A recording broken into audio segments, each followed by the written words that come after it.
Oh, what do we got here? Chevrolet Equinox. It's CLT. That's the all-wheel drive. Apparently the money light is on. It's got the leather. So we'll see if that's true.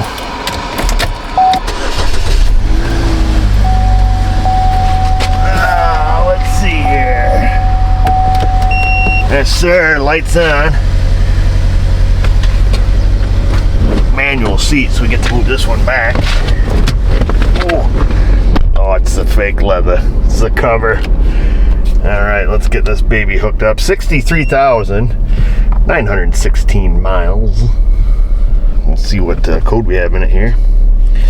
Get my fingers working. Let me move you folks. A couple codes in this little guy. Your classic P0010 intake cam position actuator solenoid control circuit. This ignition failed. It has failed. And then we got another one. This 2 Alpha 0000. Mill not requested, so this is the history code.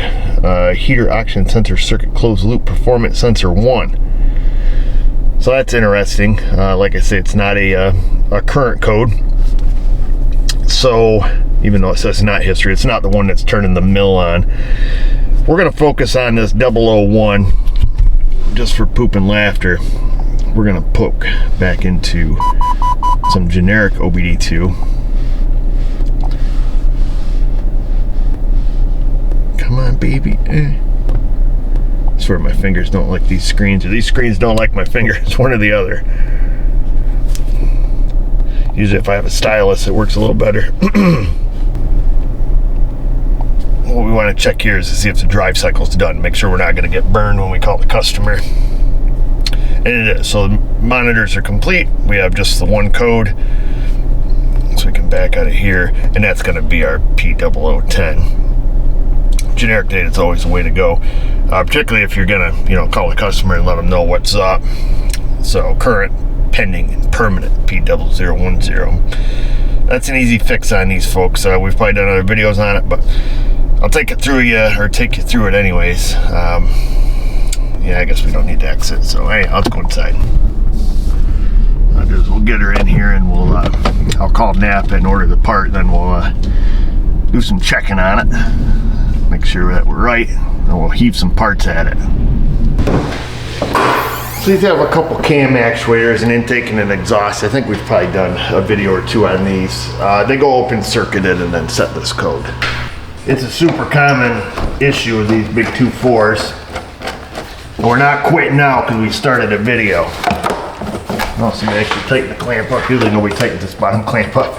I think our friend Mike over there at Go Tech Garage, I think he just did a video on these, and this was kind of interesting.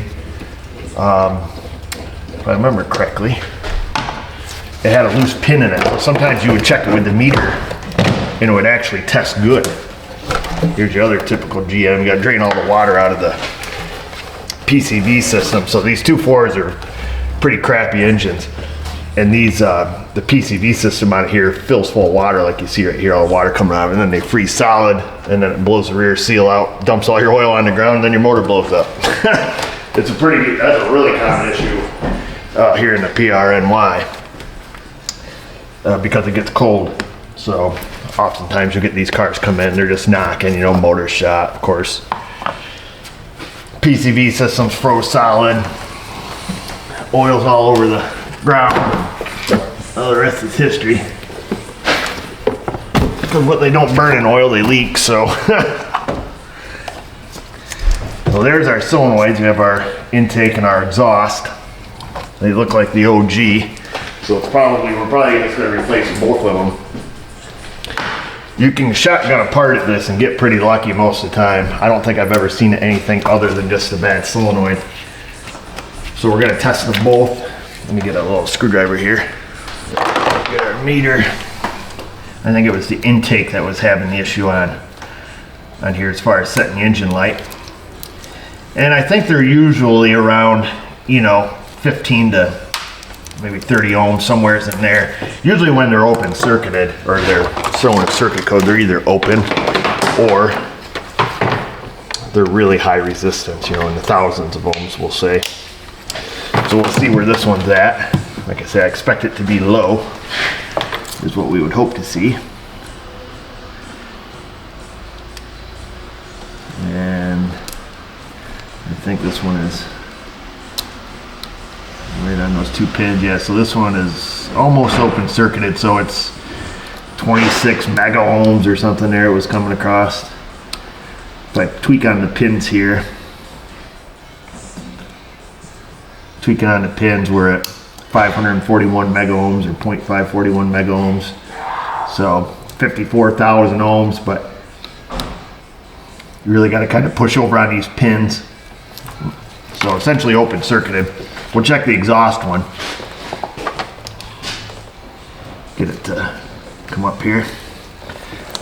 Disconnect it. This one was not setting a code against. 12.4 ohms, 12.3. So that would be that would be pretty normal. So that's that. I mean, that's a pretty simple, pretty common problem. P0010, and I don't remember if this sets a P0011 or P0014, whatever it sets for the open circuit on the exhaust. They set different codes for performance, so these are circuit codes, which are the most common. If you own one of these cars, I'm sure you've had these issues. Now the Dorman ones, they don't work, or they don't work for long. I get the Napa Equinox ones, or you get the OEM ones, and they seem to work pretty good. So I'm going to get approval from the customer. Napa's already on their way up with both of them, so hopefully they want them. And then we'll put them babies in. In the meantime, I'm going to finish looking car over for inspection. Good news. Customer said, get her done. Just like that. And we're going to do just both the solenoids right now. You know, pay me now or pay me later, they say. And they're quite inexpensive, really, for what they are. So we're just going to do both of them and then wait for a couple tires to show up for it for the inspection. And that's it. This is an easy one. Let's see if we can't just wiggle this sucker. Actually, let's grab that, get the bolt out of there if we can. There's one bolt. Not really the right pliers for this job, at least for grabbing the bolts anyways. That'll just keep us from dropping the bolt down the hole once we slide them up out of there. A lot of times I use these pliers because I can wiggle them and kind of pull them up like that. Keep track of who goes where. They are different connectors, so the gray one here goes towards the intake manifold. Don't see any metal on it, so that's good. Get the other bolt. Like I say, they do set a different code for performance reasons. These codes were circuit codes.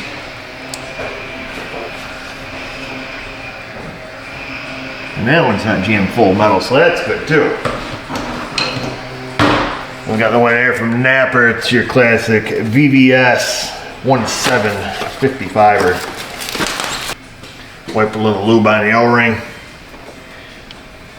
I probably should have mentioned prior to pulling these out, you know, clean off, you know, blow out this area, which I already did off camera. You have to trust me on that one, folks. And then we're gonna give it a little wiggle and a push. There it goes, that one popped right in.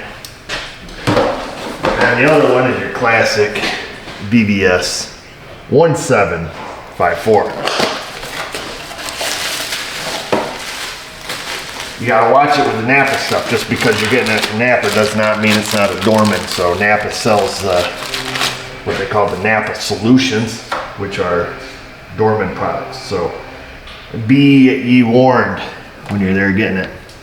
Make sure it's either a Napa timing product or an Equinox.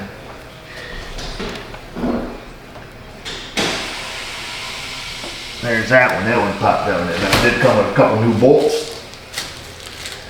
So we'll stick these babies down here. Or just drop them. Get that one to stand up. And this one will go down in with the magnet. Get her to line up back there. Get the pop off the magnet. And then we'll torque them down here to factory specs.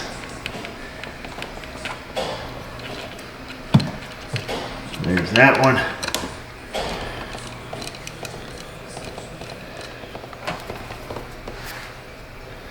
click,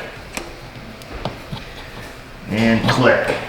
Now I suppose, I think we have our meter slot here, it sure is.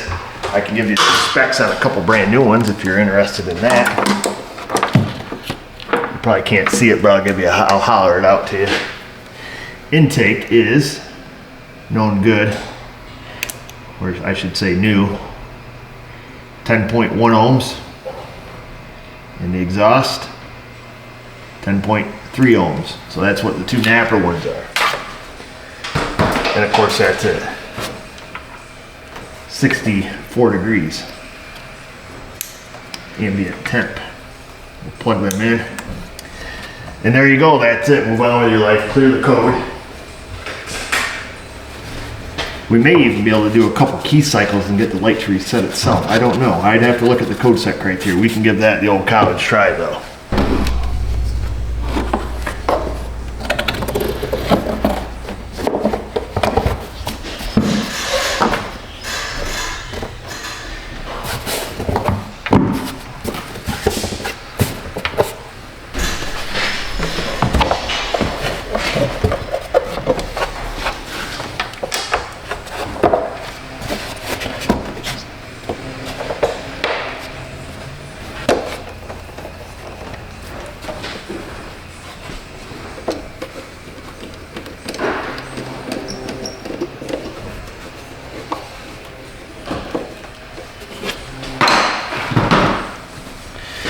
Yeah, we'll make sure it has some oil in it so it doesn't blow up on our watch.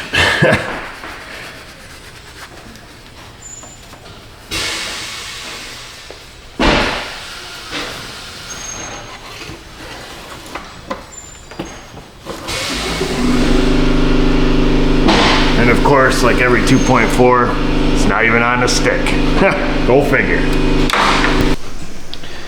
We'll dump 1 quart of the 5W30.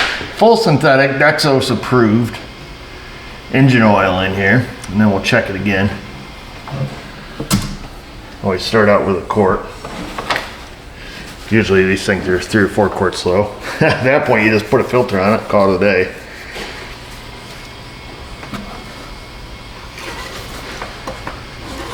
See where we're at now. Hey, I think we're touching the bottom. She was only half empty. Give it a minute to get down there all the way.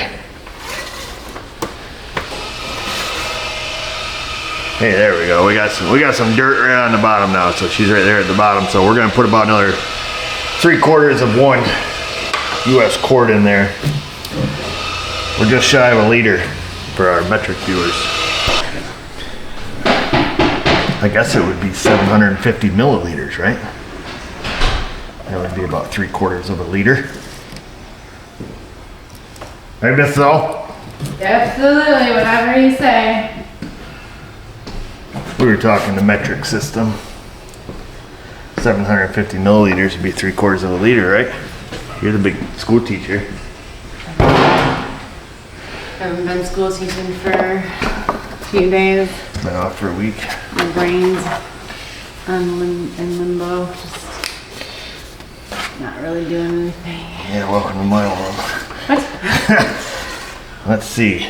All right, there we are. We're still letting our drain down, but it's coming up on the stick now. So at least we won't blow it up.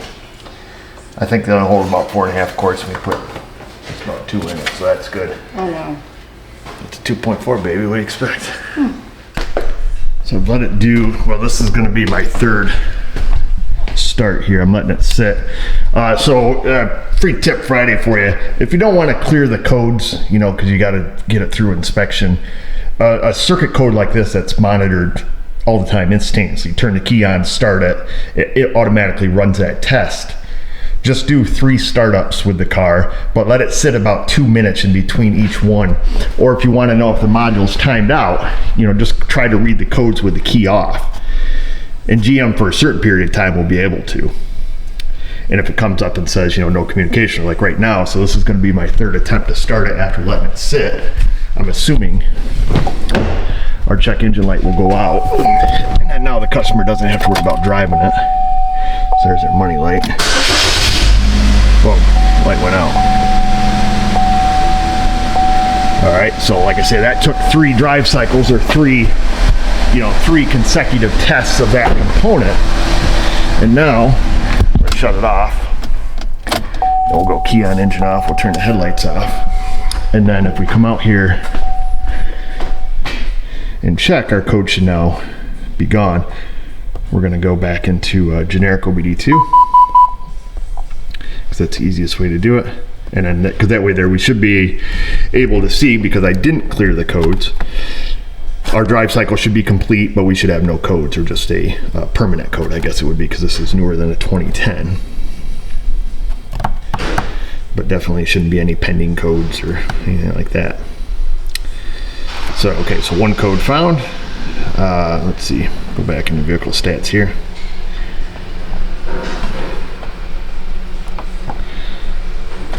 You can see all the monitors are complete. Okay, and back out, and our code should be just maybe a permanent code. I don't know if the Autel stores them in there or not like that. We will see. Okay, so it still shows the P0010. Oddly enough, it shows it as current, but we can see that there are no current codes in it, because we have no check engine light. So our engine light goes out, so the car's happy. It's interesting that it still shows that as current. It should show up as permanent.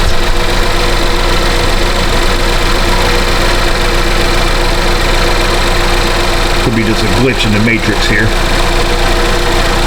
But at this point, I'm certainly not going to clear it, because it will pass state inspection. So let's see how that shows up in the OEM side here.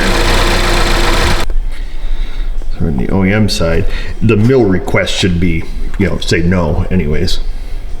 Yeah, okay, so mill requested, not requested, not requested, pass, pass, pass, pass. So we're good there. We fixed it. They can now get it inspected. Of course, they got to put their front tires on it to get it to pass. But this prevents the customer from having to drive it. Now, if you want to erase all the codes out of the history, after you inspect it, then you can go ahead and clear it. But now that the drive cycle's done, the light turned itself off, gives us confirmation that, A, we fixed it, and, I guess the other good side is they can get it inspected just fine. So that's that, easy peasy. Pretty easy one here, folks. I can't make them any more difficult than they are. So I just bring you along on what we're doing. It's just kind of some of the routine stuff comes in, day out. Some cars are pretty easy. I think we just had another one that was, simply just a battery. It seems kind of silly, but it is what it is, and that's what we do. We fix cars and can't make stuff up. So I'm going to take and park this outside till our tires show up, and we'll have Josh show the tires on it and throw a sticker on it, and she'll be good to go. And hopefully that gives you a little insight to those VVT systems. If I remember when I do this video or edit it, I'll put the link to the one that Mike did over there at the old Wells site, the Go Tech Garage, I guess it is, NGK now. So he showed one that was a little bit of an anomaly where it tested good, but when you back probed it and wiggled the connector around, I believe it went kind of haywire. And then he put can't think, use your words, dude. Some jumper leads there out of the AES Wave test kit, and was moving just the individual pins. So he showed you that it wasn't a connection problem, but it was actually, internal fitment inside those solenoids. Moving the pins made it go kind of haywire. So that was kind of neat, and that's kind of a, an oddball failure, but something you have to be aware of, particularly if you're checking them and you're like, well, gosh, they test good, but light comes on a week later. Most people are just going to shotgun a $40 solenoid at it, and it's going to fix it. But he shows you that proper method, testing it. So if I forget that link, yell at me in the comment section. And when you're down there yelling at me for that, leave a comment, question, concern. Hit that subscribe button, folks. Insta, Facebook. You guys know where to find us. Just remember, viewers, if I can do it, you can do it. Thanks for watching.